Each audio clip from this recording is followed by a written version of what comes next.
What's up guys, this is Revenant and today I'm bringing you some Ark Survival Evolved. I'll be talking about some of the basic and advanced taming tactics so I can guide you guys right through it and get you your favorite dinos as soon as possible. First up guys, we got the carnivores.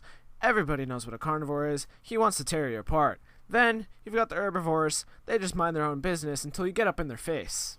Let's start off with the so-called harmless herbivores. These guys tend to be feisty if you're lower level, and can do some real damage if you don't know what you're doing.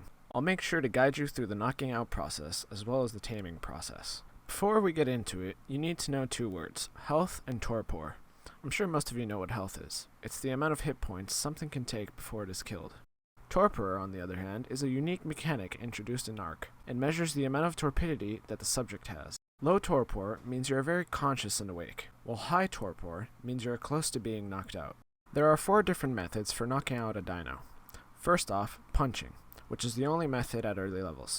I don't recommend this method against higher level dinosaurs because it is very hard to kite the dino and it deals high damage and low torpor.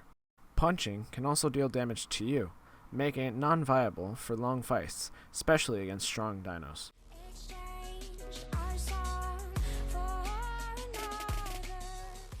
Next up, there's a slingshot. It can be crafted at level 5, and it uses stones as ammo. It is one of the best methods for knocking out dinos at early levels. It deals 25 to 35 points of torpor, while dealing very little health damage. This method is excellent for kiting and shooting from afar, keeping you safe while knocking out your desired dino. To make it more effective, find a high point on a rock to shoot, since the dino cannot reach you and it will stay relatively still. The next method is the bow. It can be crafted at level 15, and it uses arrows as ammo. Be careful not to mistake normal stone arrows with tranquilizer arrows. Tranquilizer arrows deal regular damage as well as immediate torpor equal to 200% of the damage dealt by the shot. That means if you do 10 health damage, you'll do 20 torpor damage immediately.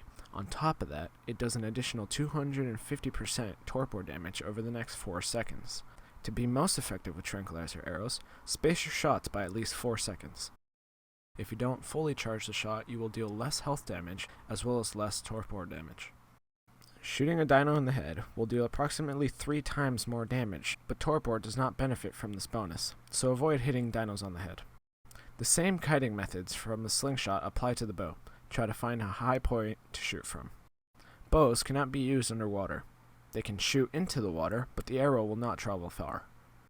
The 4th method of knocking out a dino is the crossbow. It can be crafted at level 25, and it deals significant more damage than the bow, which in turn deals more torpor damage per shot. Unlike the bow, it doesn't require charging your shot to deal maximum damage. You should still space your shots with 4 seconds in between, and unlike the bow, this weapon can shoot underwater. Now that we've discussed the methods, let's talk about the taming tactics once the dinos have been knocked out. You must feed a mix of berries and meat to your chosen dino to tame it properly.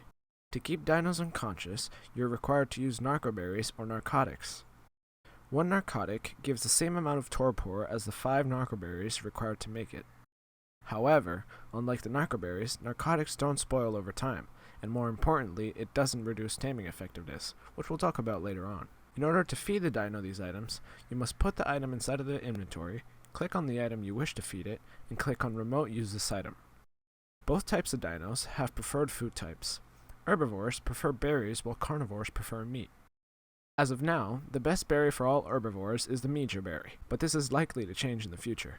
You can also use the tinto, amar, or blueberries if you are lacking mejo berries. Carnivores prefer to eat meats in the following order of effectiveness: raw meat or cooked meat, prime meat jerky, cooked prime meat, raw prime meat, and kibble being the most effective.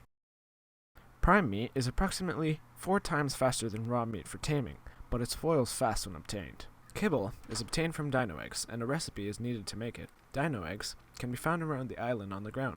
There is many different eggs to make different kibble. Each dino has their own individual kibble preference that has maximum effects. Let's talk about taming effectiveness. When you have successfully tamed a dino, it will gain bonus levels when it has woken up. Taming effectiveness dictates the amount of bonus levels the dino will gain upon being tamed. The higher the effectiveness, the more levels it gains. I won't get into the math specifics of effectiveness, since it's out of the scope of this video. Taming effectiveness decays over time, so don't panic, it's normal. Every time the dino feeds, it also reduces effectiveness. When the dino is damaged, it loses incredible amounts of effectiveness, so avoid hurting the dino while it's taming. Keep an eye out for carnivores, as they will see taming dinos as prey, damaging your dino and reducing the effectiveness immensely. This is the end of the video, guys. Thank you all for watching. If you're interested in playing on my server, it's a great server. I'll leave the link in the description below. I will be posting a video on advanced tactics in the future. If you have any advice or suggestions for future guides, please leave a comment. If you enjoyed, make sure to hit that sub button. This is Revenant. See you in the next one.